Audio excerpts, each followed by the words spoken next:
L'essentiel sur le métier de diplomate et la diplomatie, que faut-il retenir?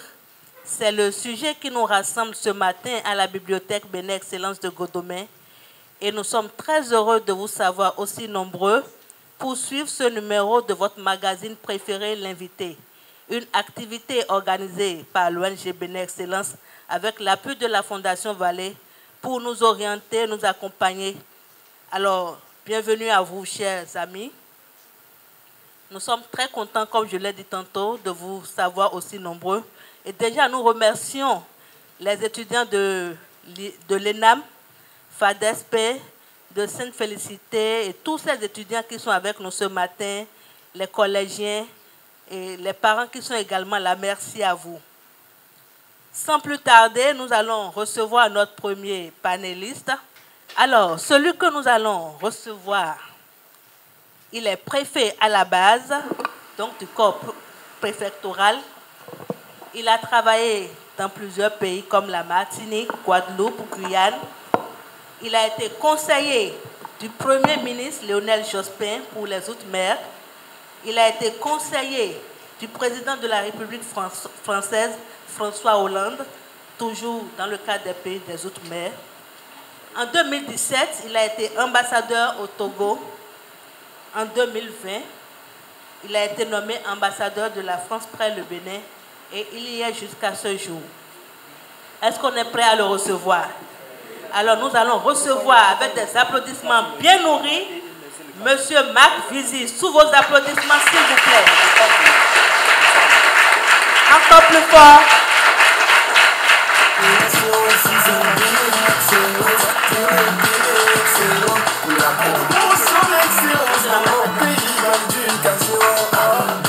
Bonjour à vous, monsieur l'ambassadeur. Bonjour, merci de me recevoir. Merci d'avoir accepté notre invitation. Merci. Un mot déjà à l'endroit de notre charmant public.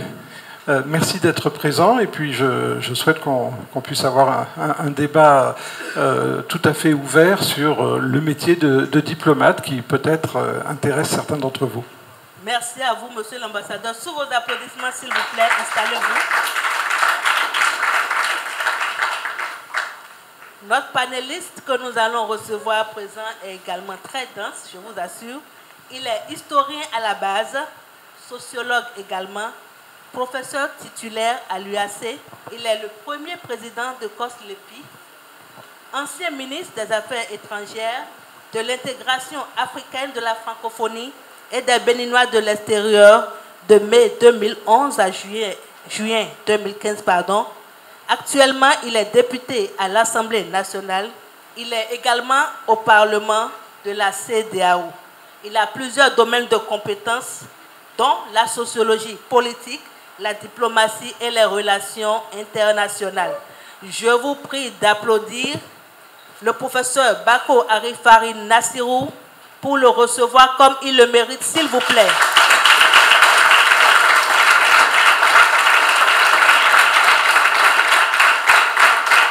Encore plus fort.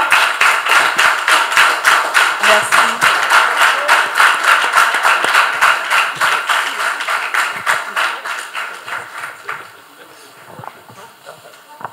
Alors, bonjour professeur. Bonjour Madame Padono. Merci d'avoir accepté notre invitation. C'est tout un plaisir. Je suis très heureux de découvrir les lieux. Merci. Merci. Un mot à l'endroit de notre public. Je suis très heureux de constater que je ne suis pas invité à une émission simple, mais c'est avec un auditoire. Et je voudrais saluer la jeunesse de l'assistance et saluer aussi leur grande avidité à apprendre. Et je crois que nous aurons l'opportunité d'interagir. Merci de m'accueillir. Sous vos applaudissements, s'il vous plaît.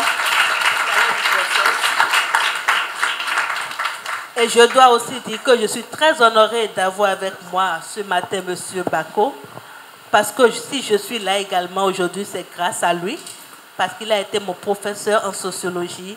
Et donc, merci à vous, professeur, pour la formation, l'encadrement.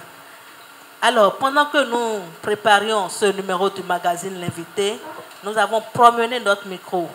Alors, un micro-trottoir a été réalisé. Et donc, si la technique est prête, nous allons suivre l'élément. Merci.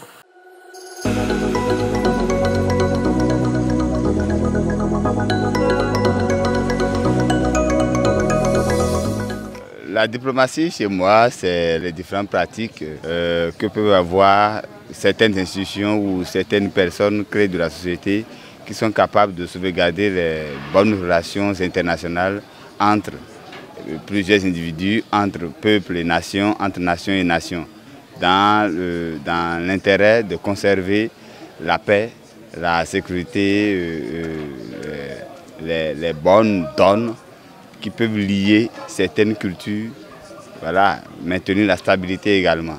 La diplomatie, c'est l'art de résoudre les conflits entre les nations, de promouvoir aussi la paix.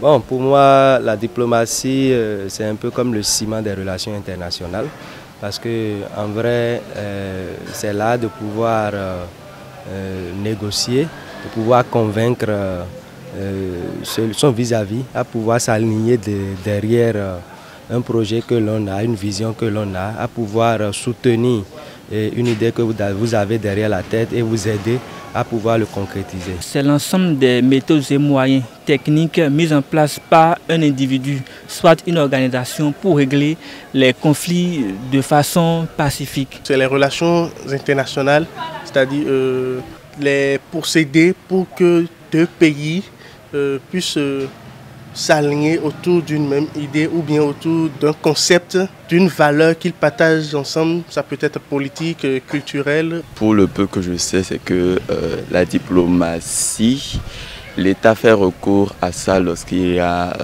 des guerres ou lorsqu'il y a des conflits.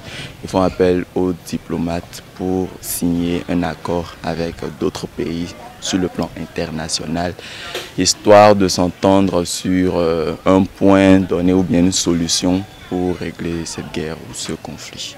Donc, en conséquence, le diplomate, c'est celui-là qui a la capacité d'aller négocier, d'aller mettre en place des stratégies efficaces pour pouvoir régler un conflit ou bien arriver à trouver un terrain d'entente entre deux ou plusieurs organisations qui sont indifférentes. La diplomatie politique, on peut parler de la création de l'ONU, la conférence de Yalta qui a eu lieu en 1945, qui a permis de mettre en place une organisation internationale, qui a permis de maintenir la paix dans le monde jusqu'à ce moment.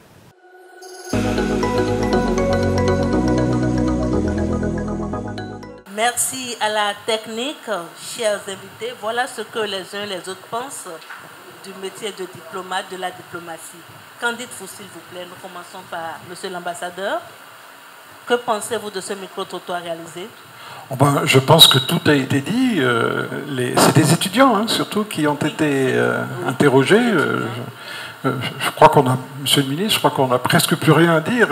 Ils savent parfaitement ce qu'est la diplomatie, même s'ils ont un peu, peut-être trop insisté sur l'aspect résolution des conflits. Bien sûr, c'est un aspect de la diplomatie, mais la diplomatie au quotidien, heureusement, ça n'est pas toujours résoudre des conflits, c'est travailler à des objectifs communs, promouvoir des idées, représenter son pays et éviter surtout les conflits, prévenir les conflits. Alors, merci à vous, Monsieur l'ambassadeur. Alors, professeur. Merci, Larissa. Je pense que les différents points de vue qui ont été exprimés dans le cadre de ce micro-trottoir, disons, ensemble concourent véritablement à dire ce que diplomatie veut dire, d'une manière ou d'une autre.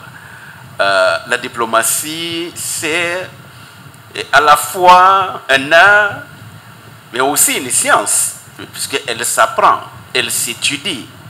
C'est, si vous voulez, un instrument au service d'une politique extérieure d'un État. C'est donc un moyen de défendre les intérêts d'un État, mais par des voies pacifiques, de conclure des relations pacifiques entre les États, et comme ils l'ont dit, c'est une manière de négocier, c'est une manière, je dirais, de faire la paix sans tirer un coup de feu. Je pense que c'est tout l'art des diplomates. Merci à vous, professeur. Alors, nous avons déjà commencé par définir la diplomatie. Le diplomate, c'est qui alors? Alors, le diplomate, c'est en général un haut fonctionnaire qui contribue à représenter son pays dans un pays étranger. En tout cas, c'est le rôle de l'ambassadeur qui est à la tête des diplomates dans un pays. Alors, je reste avec vous, monsieur l'ambassadeur. Comment devenir diplomate? Alors, en théorie, en France en tout cas, le président de la République peut nommer en Conseil des ministres n'importe qui ambassadeur de France dans un pays étranger. Ça, c'est bien la théorie parce que c'est très très rare que soit nommé quelqu'un qui n'ait pas fait le cursus qui permet de devenir un bon diplomate. Donc pour devenir diplomate, il faut passer, en France, il faut passer un concours. Alors c'est soit le concours qu'on disait avant de l'ENA, maintenant l'ENA n'existe plus sous cette appellation, c'est maintenant l'INSP, donc il faut passer un concours difficile, et à l'issue de la scolarité à l'INSP, certains peuvent être retenus dans la diplomatie, au plus haut niveau, et c'est à peu près 7-8 élèves chaque année qui peuvent entrer à un niveau qui leur permettra quelques années après de devenir ambassadeur. Merci à vous, monsieur l'ambassadeur. Alors, professeur, quels sont les acteurs qui interviennent dans le secteur diplomatique d'un pays? Puisque vous avez été ministre des Affaires étrangères. Oui. Voilà. Merci. Je pense que lorsqu'on parle, disons, de diplomatie à l'intérieur d'un pays, les acteurs qui interviennent, le principal acteur de la diplomatie dans un pays, c'est l'autorité chargée de la définition de la politique extérieure du pays. C'est-à-dire, dans le système francophone que nous connaissons ou dont nous avons hérité, un certain nombre donc de pratiques, c'est le président de la République, chef de l'État, qui est celui qui définit la politique extérieure d'un pays. Et donc les acteurs qui interviennent, outre le chef de l'État, vous avez le ministre des Affaires étrangères, qu'on appelle souvent le chef de la diplomatie d'un pays, et qui est chargé donc de la mise en œuvre de la politique extérieure. Ensuite, vous avez tout un panel de diplomates, c'est-à-dire de cadres techniquement formés pour exercer le métier de diplomate et qui entourent, si vous voulez, le chef de l'État, le ministre des Affaires étrangères, et qui occupent également des positions dans les missions diplomatiques du pays à l'extérieur. Vous avez également un certain nombre de ministères sectoriels qui interviennent d'une manière ou d'une autre dans l'action diplomatique dans un pays. Donc, ils sont quand même nombreux, ces acteurs. Bien sûr. Merci à vous, professeur. Alors, vous êtes sociologue, professeur titulaire à l'UAC, mais spécialiste des questions de sciences politiques. Dites-nous, professeur, est-ce qu'il y a un lien entre la diplomatie et la politique? Y a-t-il un lien entre diplomatie et politique? Comme je vous l'ai dit tout à l'heure, la diplomatie, c'est la mise en œuvre d'une politique extérieure, d'une manière ou d'une autre. Et le lien entre politique et diplomatie, c'est un lien évident. Vous savez, un diplomate étudie les relations internationales. On dira que tous les États sont égaux en droit dans les relations internationales. Comme on le dit à l'intérieur d'un pays, tous les citoyens sont égaux. Mais tout le monde sait qu'il y a des facteurs différentiels qui introduisent des formes d'inégalité entre les États comme entre les individus à l'intérieur d'un État.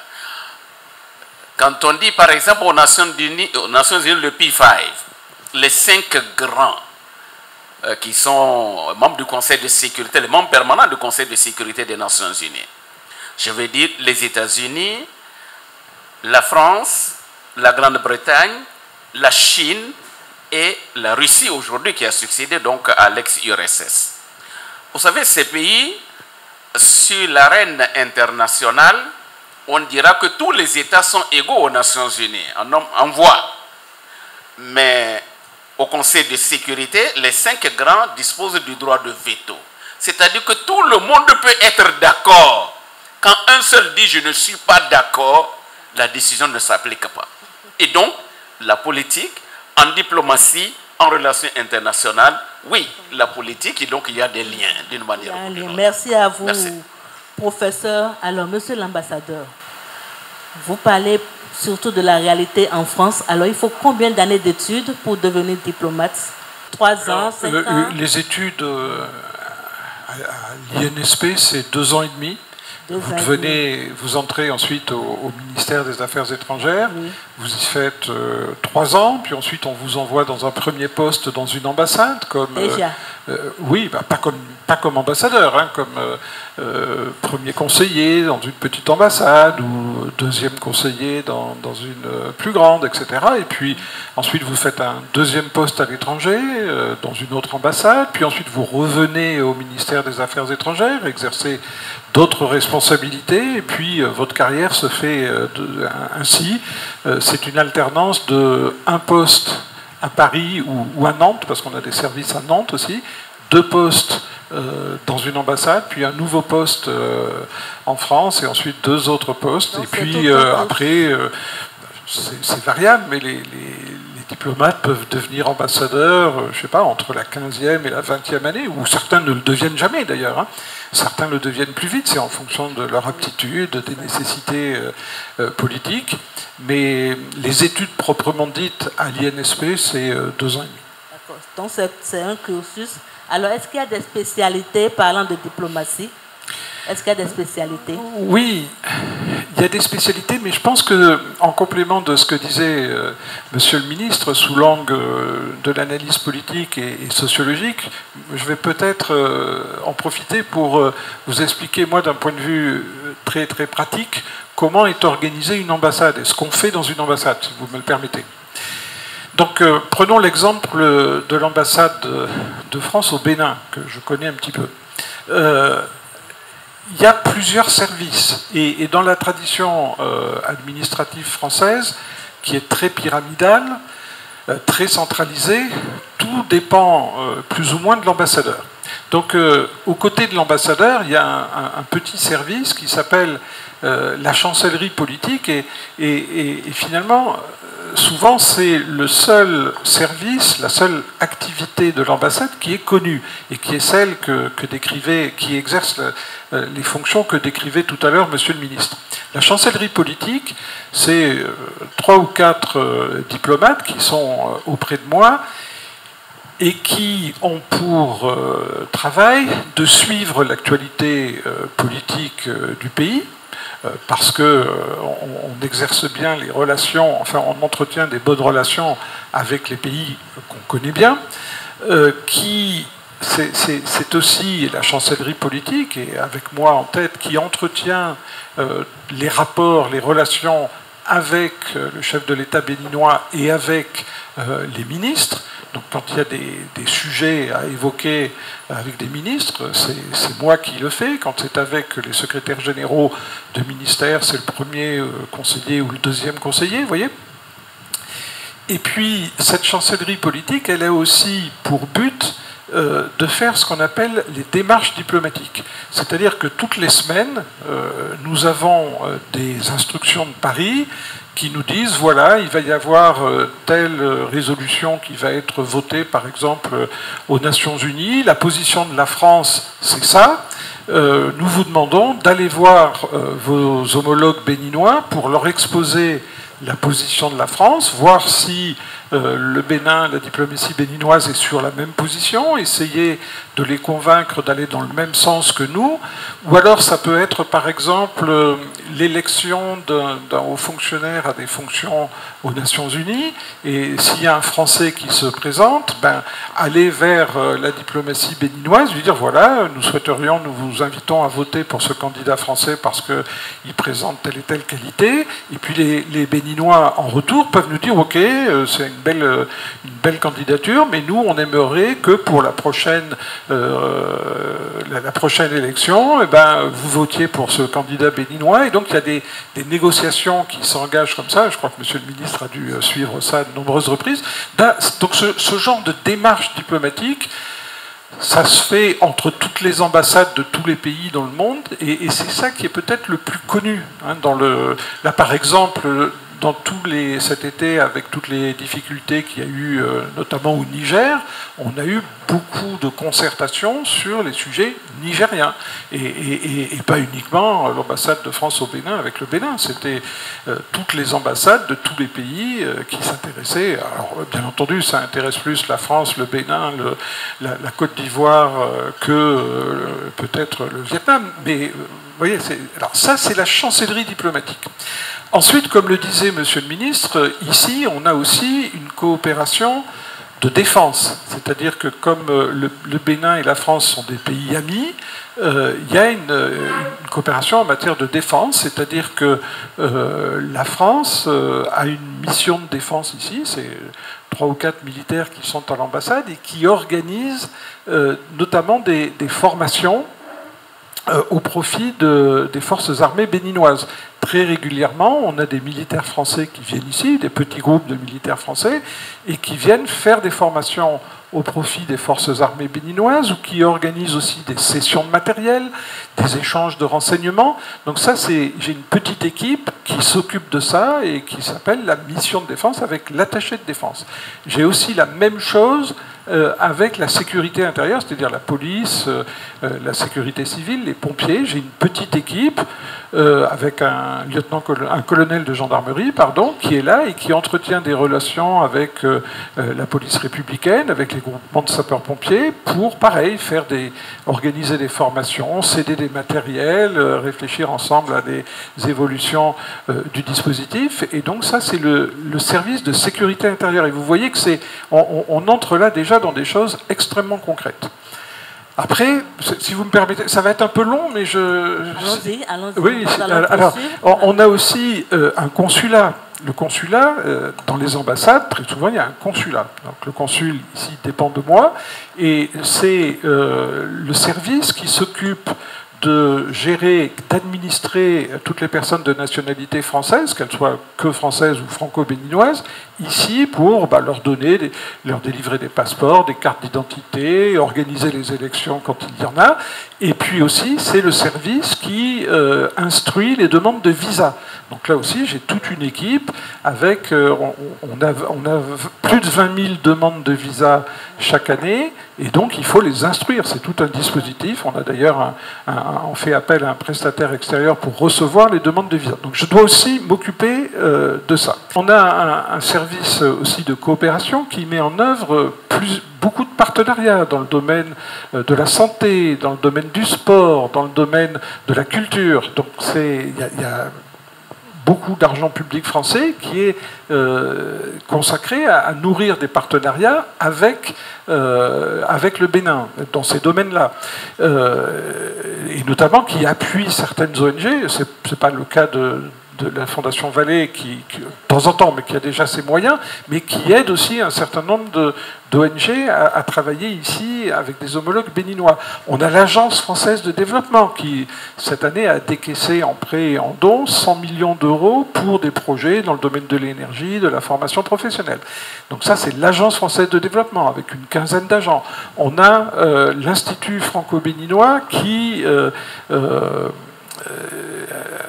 avec les acteurs culturels béninois, met en valeur la culture béninoise ici, la culture française aussi, et nourrit des projets franco-béninois. Je dois m'occuper de l'Institut français, je dois m'occuper du lycée français, qui a 1200 élèves avec un proviseur, des professeurs, etc.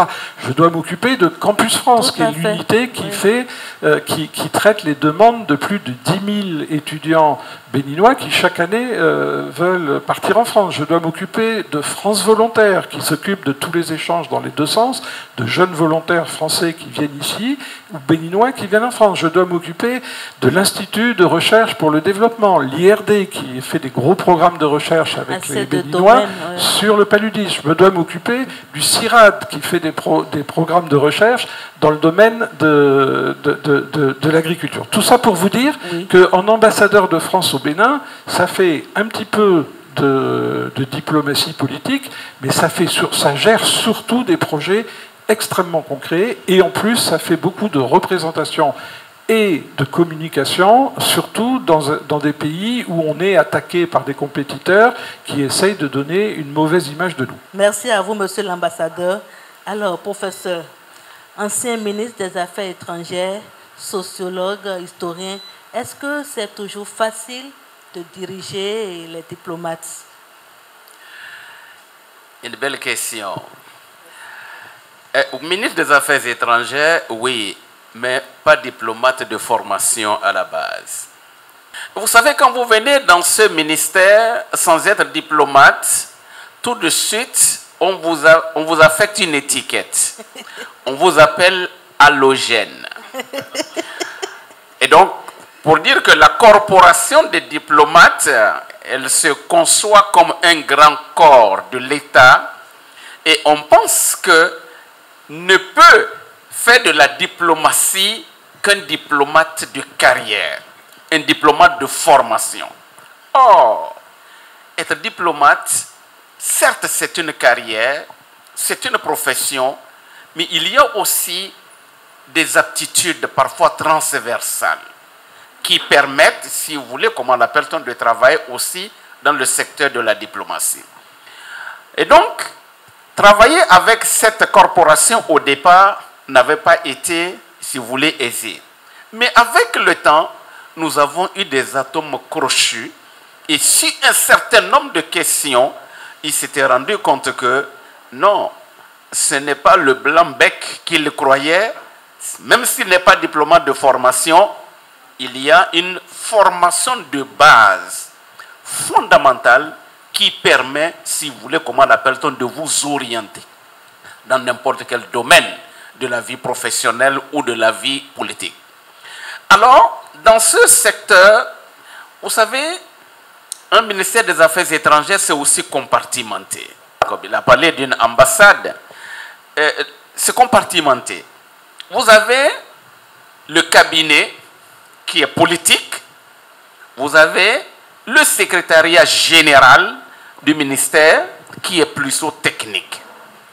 Et donc, au cabinet, vous nommez bien entendu ceux qui peuvent vous accompagner dans la mise en œuvre de la politique extérieure de l'État. Les décisions politiques majeures que vous devez prendre au ministère, c'est généralement avec le cabinet. Mais quand cela doit avoir maintenant un volet médiatisation dans les missions diplomatiques à l'étranger, oui, le secrétaire général du ministère des Affaires étrangères devient, je dirais, comment l'appelle-t-on, le centre névralgique, si vous voulez, donc de l'animation de la vie diplomatique donc, du pays. Et donc, un ministère des Affaires étrangères comprend tous ces éléments. Alors, quand vous venez dans le ministère que vous n'êtes pas diplomate, a priori, on pense que vous n'êtes pas capable tout de suite, si vous voulez, de gérer. Or, le management politique d'un ministère, ce n'est pas le management technique d'une carrière. Et je pense que nous avons pu nous comprendre et nous avons travaillé en bonne intelligence et de façon très complémentaire. Voilà. Sous vos applaudissements, s'il vous plaît. Merci. Alors, monsieur l'ambassadeur, d'après vos observations, est-ce qu'il y a beaucoup de femmes diplomates? Est-ce que beaucoup de femmes vont à la diplomatie? Alors, de plus en plus, en France, on vise, je ne sais pas exactement à quel horizon, mais à avoir une véritable parité entre le nombre d'ambassadeurs hommes et le nombre d'ambassadeurs femmes. C'est ce que nous visons. Je ne pourrais pas vous dire exactement la proportion d'ambassadrices, mais je pense qu'il est chez nous supérieur à 25%, et avec une véritable volonté politique d'augmenter ce nombre. Comment vous parvenez quand même à concilier votre fonction d'ambassadeur et la vie de famille? Parce que vous voyagez certainement, il y a des missions au Togo, vous l'avez dit tout à l'heure, au Bénin, et à Guyane, etc. Comment vous parvenez quand même à organiser la vie de famille? Alors nos enfants sont grands, donc déjà ça facilite les choses, mais mon épouse me fait souvent le reproche de trop consacrer de temps au travail. Donc c'est exaltant hein, de ce travail, on est content et puis de faire des choses ensemble, mais elle aimerait bien que de temps en temps, le week-end, on aille faire un tour, je ne sais pas, découvrir un peu plus le Bénin ou les pays voisins, et c'est vrai qu'on ne le fait pas assez. Alors, nous avons ici des jeunes étudiants en diplomatie à l'ENAM. Quels conseils vous avez à leur donner? Comment peuvent-ils se faire une place dans le monde professionnel et après leur formation en diplomatie? Est-il facile de se faire une place dans le monde professionnel, dans les relations internationales après la formation en diplomatie? Alors pour le Bénin, je pense que M. le ministre sera plus indiqué que moi pour expliquer comment on peut devenir diplomate ici au Bénin. Nous pouvons partir de vos expériences. Oui, alors c'est peut-être un peu plus difficile dans un pays comme le Bénin. Dans des pays qui ont des réseaux diplomatiques plus limités, c'est vrai que les opportunités sont moins nombreuses, même s'il peut y avoir, et je crois que c'est le cas ici au Bénin, la volonté finalement d'avoir des diplomates qui exercent le métier de diplomate, mais pas forcément en étant implantés dans les pays, mais à partir de Cotonou, en ayant des responsabilités pour tel et tel pays ou tel et tel groupe de pays. Mais c'est vrai que dans les pays qui ont des réseaux diplomatiques limités, il y a moins d'opportunités. Ce qu'il faut, c'est étudier les relations internationales et passer les concours, mais M. le ministre a probablement des conseils plus précis à apporter. Professeur, pour avoir dirigé plusieurs acteurs de la diplomatie et pendant des années, quels conseils vous auriez à donner quand même à nos frères et sœurs étudiants de la diplomatie des sciences politiques ici? Merci, Larissa. Merci. De conseils, a priori, je pense que être diplomate, c'est d'abord une vocation, avant d'être une profession. Je peux avoir la vocation de devenir diplomate.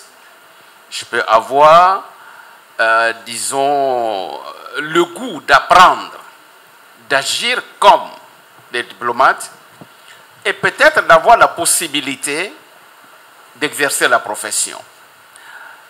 Vous savez, au Bénin, pendant longtemps, lorsqu'on parle de diplomatie, les uns et les autres ont toujours pensé qu'il ne faut que des diplomates pour travailler au ministère des Affaires étrangères. Non. Au ministère des Affaires étrangères, vous avez certes des diplomates, peut-être ils sont plus nombreux, mais vous avez des juristes qui ne sont pas diplomates à la base, parce qu'il y a une direction des affaires juridiques. Le droit international public a son domaine de définition dans le secteur des relations internationales et de la diplomatie.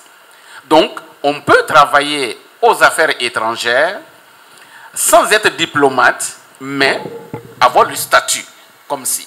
Donc, pour dire, travailler comme diplomate, les opportunités dans notre pays sont malheureusement très limitées. Disons, notre couverture diplomatique mondiale est plus réduite. Je me rappelle quand j'étais aux affaires encore, nous avions 36 missions diplomatiques et consulaires, avec un certain nombre d'options politiques qui ont été opérées. Le nombre a été réduit. Je pense aujourd'hui, nous tournons autour d'une dizaine, moins d'une quinzaine de missions diplomatiques à l'étranger. Donc, il n'y a pas beaucoup de possibilités. Et je me rappelle, depuis le recrutement organisé au moment où j'étais encore aux affaires, il n'y a plus eu de recrutement de diplomates au ministère des Affaires étrangères. Et je peux vous dire, j'ai mon propre fils qui, après son baccalauréat, voulait faire diplomatie, relations internationales. J'aime bien la diplomatie, mais je lui ai dit, va faire d'abord le droit.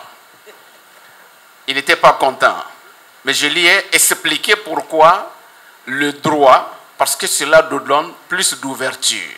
Être diplomate, se former, en tout cas, les offres en termes d'emploi au Bénin sont relativement limitées.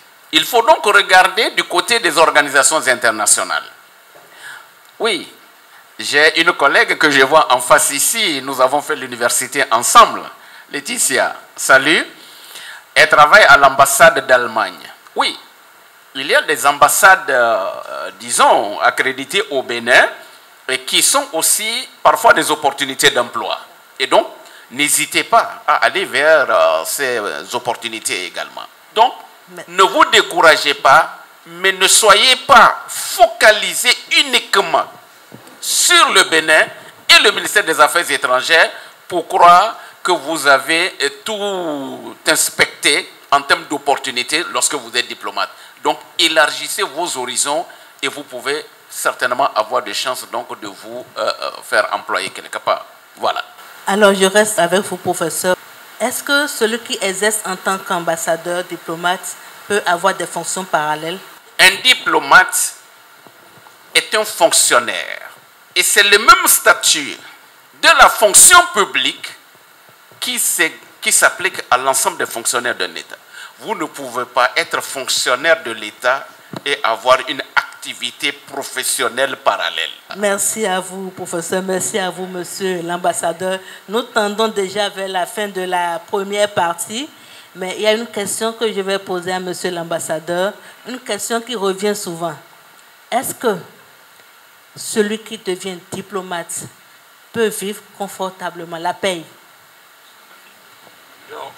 Moi, je ne peux parler que de... Parce que quand on choisit un domaine professionnel, c'est également pour ça. Oui. Je ne peux parler que de ce que je connais. Les diplomates français, oui, ils sont plutôt bien payés quand ils sont en poste à Paris et plutôt très bien payés quand ils sont en poste à l'étranger. On dit la capitale et l'étranger. Les diplomates aiment bien être hors de la capitale. C'est-à-dire, quand on dit la capitale, ça veut dire donc le pays d'où on est parti. Le salaire d'un diplomate est aligné sur les salaires de la fonction publique de façon générale. C'est-à-dire, à grade égal, ancienneté égale, d'accord, vous pouvez être diplomate, vous pouvez être administrateur civil, d'accord, vous avez un même traitement indiciaire. Donc, il n'y a pas une différence fondamentale en ce qui concerne les diplomates lorsque vous êtes à la capitale. Mais dès l'instant que vous êtes à l'extérieur, vous êtes en poste, parce que le diplomate, ce qu'il veut entendre, c'est être affecté en poste.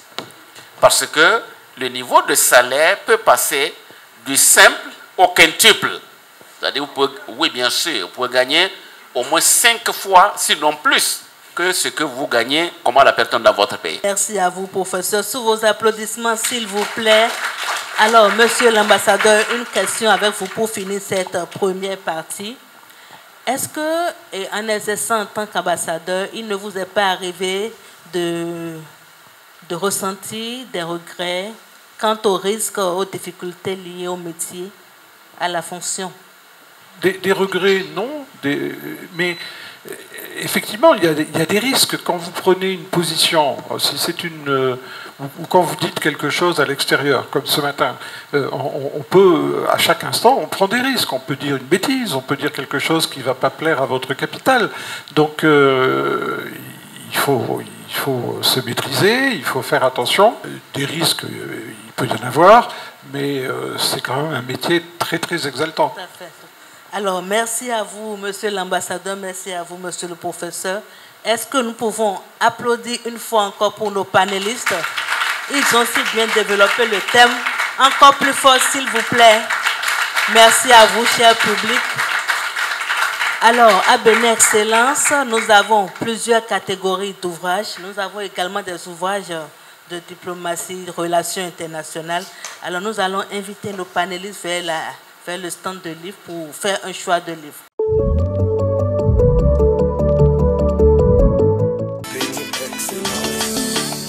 Salut l'ami, comment ça va?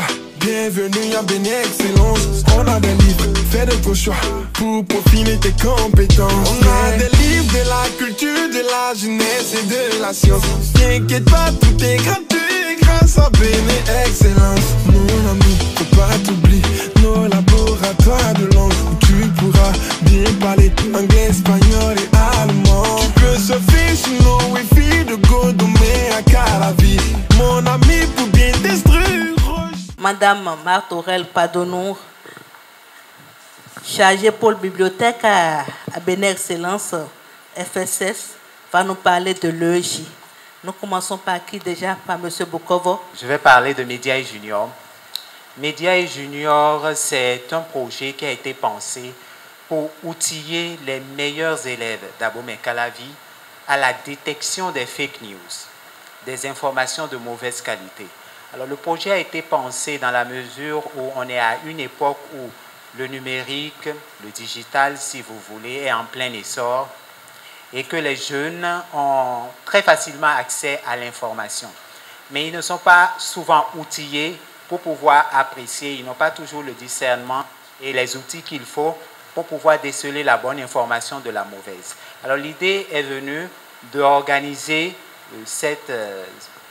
de mettre sur pied ce projet-là pour outiller les 25 meilleurs élèves d'Abomey-Calavi afin de les aider à faire cette distinction-là. Les 25 meilleurs après la sélection, bien Après la sélection, quand on fait l'appel à candidature, on reçoit beaucoup de dossiers et il y a un comité de sélection qui se réunit, qui va étudier les différentes motivations, la plume de chacun des candidats et on va arriver à en retenir 25 qui seront contactés.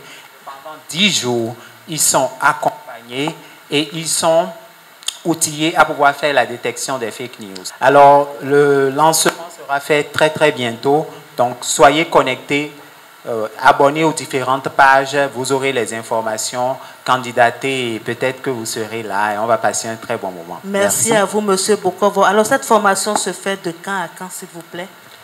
Quelle période de l'année pour que les enfants puissent savoir déjà? Alors, l'appel à candidature sera lancé en mai.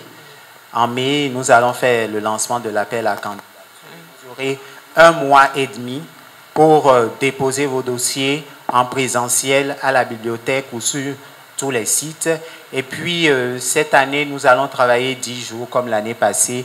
On va finir le 29 juillet. La cérémonie de restitution aura lieu le 29 juillet. Et voilà. Et l'année passée, c'était sous le parrainage de... L'année passée, nous avions M. Guy Paco, promoteur de Radio Tokwa, qu'on ne présente plus comme parrain. Mme Jocelyne Aladaye, journaliste émérite de l'ORTB, comme marraine de promotion. Et Tata Inès, qu'on ne présente plus comme marraine de la cérémonie de restitution. Donc, pour ceux qui vont pouvoir postuler à cette activité, on leur réserve de belles surprises. De très belles surprises. Merci à vous, M. Bokovo. Alors, Tata Aurèle, parlez-nous de l'EJ.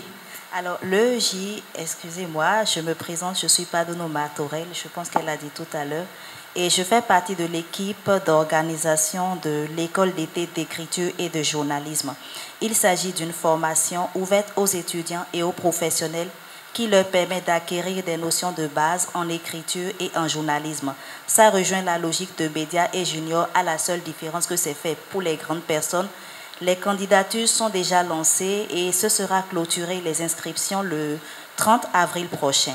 Vous avez la possibilité de soumettre vos candidatures en ligne sur eej.fondationvallée.org. Pour le détail, toutes les informations dont vous aurez besoin se trouvent également disponibles via ce canal et nous vous espérons encore plus nombreux pour cette belle aventure. Merci Tata Aurel. Sous vos applaudissements, nous allons les raccompagner s'il vous plaît. Merci beaucoup. L'action des ONG telles que Bénin Excellence, la Fondation Vallée. Bénin Excellence c'est béninois, la Fondation Vallée c'est français. Ça se passe très bien. Ce sont des cas aussi de collaboration qui sont soutenus par les diplomates, les ambassadeurs officiellement nommés et qui contribuent à, je vais dire, la bonne coopération entre nos pays. Et malheureusement, il existe certains pays qui, sous prétexte de vouloir s'opposer à la France, barrent le chemin aux ONG aujourd'hui. Je vous assure, moi je suis un binational et ma binationalité, elle contribue à faire en sorte que les pays se parlent. Et elle est aussi panafricaniste parce que nous organisons des formations et nous accueillons tous les pays africains pour ces formations-là. Sans plus tarder, nous allons passer à l'exercice avant d'aller aux questions. Merci. Alors, professeur, ça vous inspire quoi d'avoir ces ouvrages dans nos réunions à Bénin Excellence? Merci, Madame Padonou. Je pense, lorsque je suis allé, disons, consulter la table, j'ai vu d'un coup d'œil cet ouvrage, Histoire des relations internationales, Jean-Baptiste Durosel, André Caspi. Et dès que j'ai vu, je sais c'est en 2 tomes. J'ai lu le premier tome quand j'étais en classe de terminale, intégralement. J'ai lu le second tome par la suite, bien sûr. Je pense que pour une meilleure introduction dans les relations internationales, je conseillerais à n'importe quel étudiant en droit, en histoire des relations internationales et en diplomatie relations internationales de lire Jean-Baptiste Durosel. Merci à vous, professeur. Sur le second ouvrage, c'est Pascal Boniface. C'est un des plus grands chercheurs et auteurs en géopolitique aujourd'hui. Chaque année, il a un ouvrage sur la géopolitique qui est actualisé. Chaque année, j'achète son ouvrage. Chaque année, sur les grands dossiers de la géopolitique, de la politique internationale, des relations entre les grandes puissances, des relations entre les États, les grandes problématiques mondiales, terrorisme, développement durable, droits de l'homme, et les relations entre les continents, les puissances émergentes, etc. On ne peut pas être diplomate sans être à l'écoute de la marche du monde. Et je vous conseille de lire Boniface, Pascal Boniface. Chaque année, il y a toujours une édition actualisée. Voilà ce que je peux vous dire. Merci à vous, professeur. Sous vos applaudissements, s'il vous plaît. Il a parfaitement réussi l'exercice. Merci. Alors, monsieur l'ambassadeur, je suis à vous. Alors, moi, j'ai choisi deux livres. Le premier, c'est Passeport diplomatique de Gérard Haraud. Alors, c'est un livre de mémoire d'un ambassadeur français qui a été ce qu'on appelle un grand ambassadeur français, c'est-à-dire qui a occupé des postes importants. Il a terminé sa carrière en 2016 comme ambassadeur de France à Washington, et juste avant, il avait occupé les fonctions de représentant permanent de la France aux Nations Unies à New York, ce qui est aussi un poste très important. On n'a d'ailleurs pas beaucoup parlé des postes d'ambassadeurs auprès des organisations internationales. C'est une autre forme de diplomatie qui est également très importante. Alors, Gérard Haraud, il fait partie de ces ambassadeurs de France qui écrivent leurs mémoires et qui veulent laisser un témoignage. Et là, si vous vous intéressez notamment aux organisations internationales et au système des Nations Unies, je crois que c'est un ouvrage de témoignage tout à fait intéressant. Alors après, j'ai choisi un deuxième livre. J'ai choisi un deuxième livre qui s'appelle Le syndrome Focard, qui est écrit par un de mes amis, d'ailleurs, Jean-Pierre Batte, qui est diplomate actuellement à la Direction générale de la mondialisation, que j'ai eu la semaine dernière au téléphone, et qui a écrit ce bouquin sur les relations entre la France et les pays d'Afrique. Je vous invite à le lire aussi. C'est peut-être un peu plus aride que le livre de Gérard Haro, mais c'est très documenté et très intéressant. Est-ce qu'on peut applaudir? Merci à vous, monsieur l'ambassadeur. Alors, nous sommes déjà à la troisième étape. J'ai deux questions et une question bonus pour les panélistes. Bon, la première question s'adresse à monsieur le ministre. Monsieur le ministre, comme vous êtes ministre, vous avez eu à voyager dans plusieurs pays. Quel pays vous a fait sentir un peu comme au Bénin? Quel pays était un peu voisin au Bénin? La deuxième question, c'est comment peut-on comparer la diplomatie au Bénin et dans les autres pays? Bon, pour la question bonus, entre ministre et ambassadeur, quel pays rapporte le plus d'argent pour que je puisse m'orienter? On répond au fur et à mesure. La troisième question, entre ministre et ambassadeur, quel métier rapporte le plus d'argent pour qu'ils puissent choisir? On y répond d'abord et on prend le deuxième. Ok. Voilà. Alors, bien, merci pour les belles questions. D'abord, en tant que ministre des Affaires étrangères, oui, j'ai comme l'impression que j'ai passé plus de temps à l'extérieur qu'au Bénin. Durant ma carrière, en tout cas ministérielle. Oui, et pour plusieurs raisons. Nous avons eu l'opportunité de parcourir, disons, le continent. Mais le pays, disons, qui est le plus proche du Bénin et qui m'a, disons, où je me suis rarement senti dépaysé, c'est la République du Niger. Autre question. Entre ambassadeur et ministre, qu'est-ce qui rapporte plus? Alors, entre ambassadeur et ministre, je ne sais quelle réponse donner. Mais ministre béninois des Affaires étrangères, par rapport à un ambassadeur béninois en poste à l'étranger, dans de bonnes missions diplomatiques, un ambassadeur gagne plus qu'un ministre. Quelle est la différence entre un ambassadeur et un diplomate? Tous les ambassadeurs sont des diplomates, mais tous les diplomates ne sont pas des ambassadeurs. C'est ça la différence. Je voudrais demander pourquoi est-ce que l'État béninois n'a-t-il pas intégré le corps des diplomates dans les grands corps de l'État? Merci pour cette préoccupation qui est aussi vieille que la diplomatie au Bénin. Quand j'étais aux affaires, effectivement, une des revendications des diplomates, c'est de faire en sorte que les diplomates soient considérés comme un des grands corps de l'État. Effectivement, des démarches avaient été menées, des propositions avaient été faites et on avait pensé profiter de la révision de la Constitution en 2017 pour introduire, si vous voulez, la diplomatie dans les grands corps de l'État. Malheureusement, cette révision n'avait pas marché et donc l'entreprise n'avait pas abouti. Et par la suite, ça n'a pas été une préoccupation fondamentale. Les syndicats ont été moins incisifs dans leurs revendications à un moment donné et je pense qu'un jour ou l'autre, il va falloir qu'on y arrive. C'est une question de décision politique.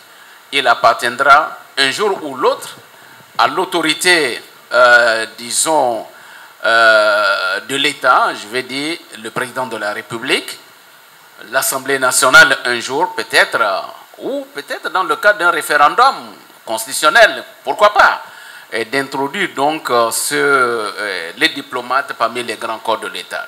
Ma question est de savoir comment est-ce que les diplomates peuvent promouvoir les intérêts de leur pays tout en favorisant la coopération et le dialogue entre les nations. Quand un diplomate français, comme moi, ici, dans un pays francophone, défend les intérêts de son pays, en fait, il défend la qualité d'une relation. C'est important pour nous que cette relation soit importante parce que nous avons énormément d'intérêts en partage, énormément de sujets en partage. Je pense que dans les relations diplomatiques, c'est des entités étatiques souveraines qui arrivent au contact. Ma première question, c'est de savoir la différence entre l'ambassade et le consulat. Le consulat, comme je l'ai dit tout à l'heure, c'est le service de l'ambassade. En général, alors, il peut y avoir des différences, mais ici, par exemple, c'est le service de l'ambassade qui va s'occuper, d'une part, de l'administration des Français qui vivent au Bénin, c'est-à-dire qui va délivrer les titres comme les cartes d'identité ou les passeports, qui va organiser les élections. Les Français de l'étranger votent pour les élections nationales, pour le président de la République, bientôt pour les élections européennes, pour les élections de députés. Et donc ça, c'est le consulat qui organise ces scrutins. Et c'est aussi le consulat qui s'occupe d'instruire les demandes de visa faites par les Béninois principalement, ou d'autres étrangers qui vivent au Bénin et qui veulent un visa pour la France ou pour l'espace Schengen. Donc ça, le rôle d'un consulat, c'est ça. Et puis l'ambassade s'occupe de tout le reste, dont ça, puisque ici, la chef de la section consulaire, elle est sous mon autorité. Quelles sont les qualités qui permettent d'être un bon ambassadeur? Mon collègue et ami Nassirou a lu, quand il était en terminale, tout un tome ou plusieurs tomes d'un document en diplomatie. Qui sont ceux qui connaissent cet ouvrage ici? La première personne, il n'y a personne. Je voudrais vous exhorter de lire. Essentiellement, il est important de savoir qu'au-delà de tout, en tant qu'apprenant, et quel que soit par ailleurs le domaine dans lequel vous évoluez, vous avez une obligation de vous cultiver. Il s'est ressenti, et quelquefois à travers les interventions, que le niveau de culture est un peu bas. Et je voudrais qu'au défi que la Fondation a voulu relever en créant ces infrastructures, il y en a 2 dans la commune de Calavi, une 3e à Cotonou, je voudrais que ce défi, vous l'aidiez à le relever. Et c'est au bénéfice du Bénin qui jadis s'est fait appeler le quartier latin de l'Afrique. Je n'en dirai pas plus. Son Excellence, Monsieur le ministre et Monsieur l'ambassadeur, je vous salue.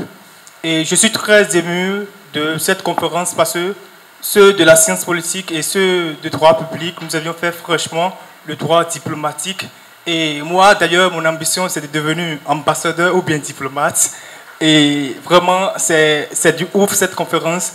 Et j'invite mes camarades étudiants de la science politique et également de droit public à bien écouter ces choses et à mettre en pratique pour que demain serait... Concernant la conférence que monsieur l'ambassadeur et monsieur et le ministre nous a ce matin, et je n'ai rien d'autre à dire que de leur dire merci pour leur formation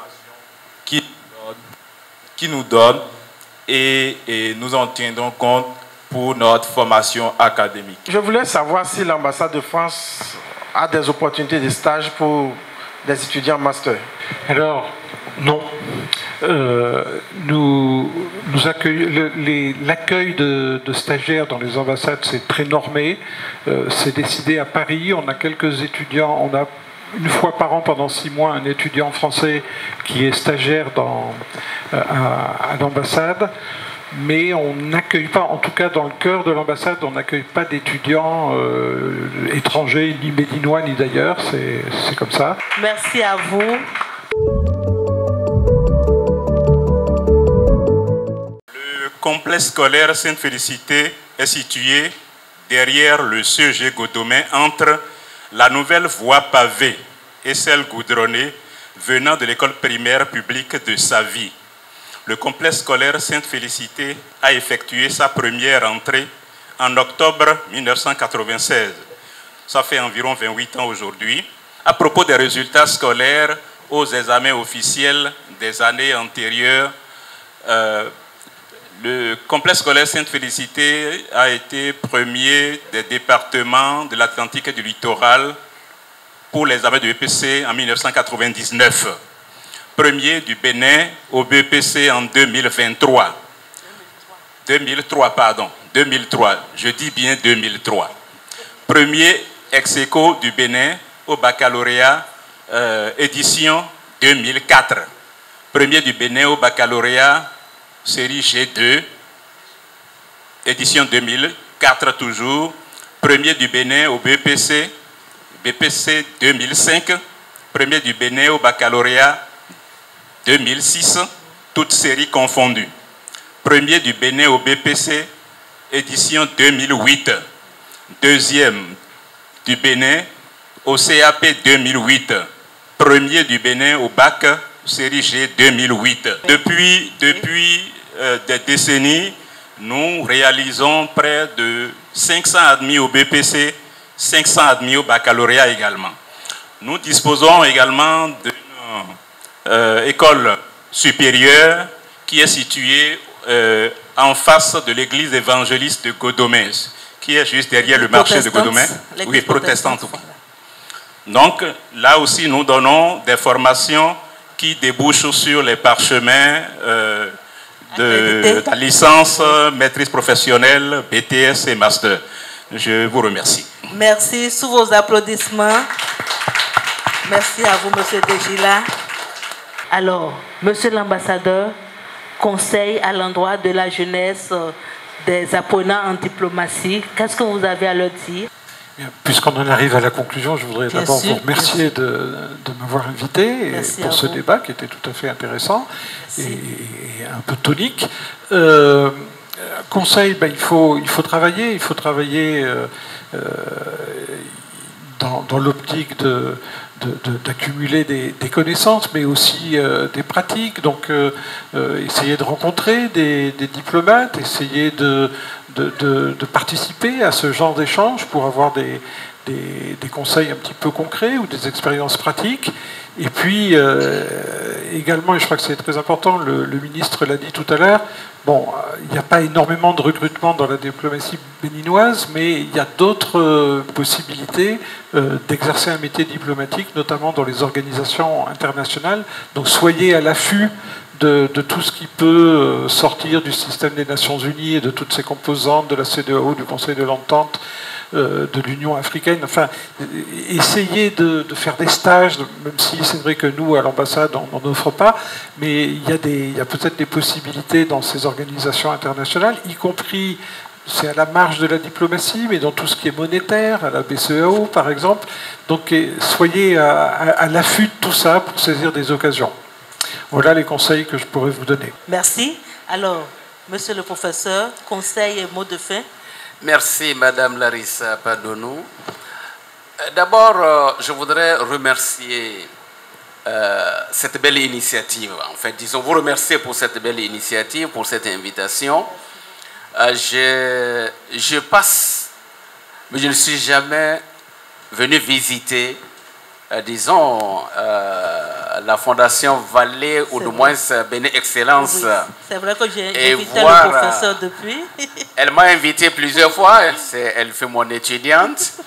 Elle m'a invité plusieurs fois, mais je n'ai jamais eu l'occasion de venir. Mais je connais, disons, la Fondation à travers certaines interventions de Odon Vallée, à travers les bourses et consorts, certaines émissions à la télévision. La lecture, elle est très fascinante. La lecture, c'est l'ouverture vers des merveilles. Et j'ai toujours encouragé les uns les autres à lire. Et on ne peut pas être un bon diplomate, outre la formation professionnelle, sans avoir une culture générale large. Je souscris à 100% à ce que vient de dire le ministre. Développez votre esprit critique, lisez, et pas que ce qui traîne sur les réseaux sociaux, mais puisqu'il faut quand même équilibrer. Moi, je vous invite, pour équilibrer les choses, et vous verrez ce que vous en pensez, à quand même consulter de temps en temps le site de l'ambassade, sa page Facebook et son compte Instagram. Merci. Et de fréquenter de plus en plus la bibliothèque de la Fondation Vallée sous l'égide de la Fondation de France. Quand même. Merci à vous, chers invités. Que retenir du métier de diplomate et de la diplomatie? Vous l'avez constaté, cher public, c'était une très belle émission, un très bon débat, je dirais. Merci à vous, cher public, pour l'attention, la présence. Merci à nos autorités de Bénin Excellence et de la Fondation Vallée présentées ce matin pour nous accompagner. Merci à Madame l'ambassadrice. Merci à Madame Laetitia, merci à Monsieur Amoussou, merci à toutes ces personnalités, à tous nos amis de FADESP, de l'ENAM, de l'ESAE, c'est bien ça, de Sainte-Félicité qui sont restés avec nous. Merci à tous les autres membres du public, nous ne pouvons pas citer tout le monde. Merci enfin à nos panélistes, merci à vous professeurs, Monsieur l'ambassadeur, merci. Merci à toute l'équipe qui a organisé cette activité. Merci à chacun et à tous. C'est définitivement terminé pour ce numéro de votre magazine préféré, L'invité. Prenons le rendez-vous pour le 11 mai prochain à la Bibliothèque Bénin Excellence de la FSS pour recevoir les chirurgiens. Donc prenez déjà le rendez-vous, nous allons tout découvrir sur les chirurgiens. On se dit à très bientôt. Si ça va chez eux, ça peut aller chez toi. Bientôt se mettre à deux pour accomplir cet exploit. Si tu veux une chance, t'as qu'à juste venir chez nous. Rejoindre l'excellence pour ne plus rester à genoux. Excellence, béné, béné.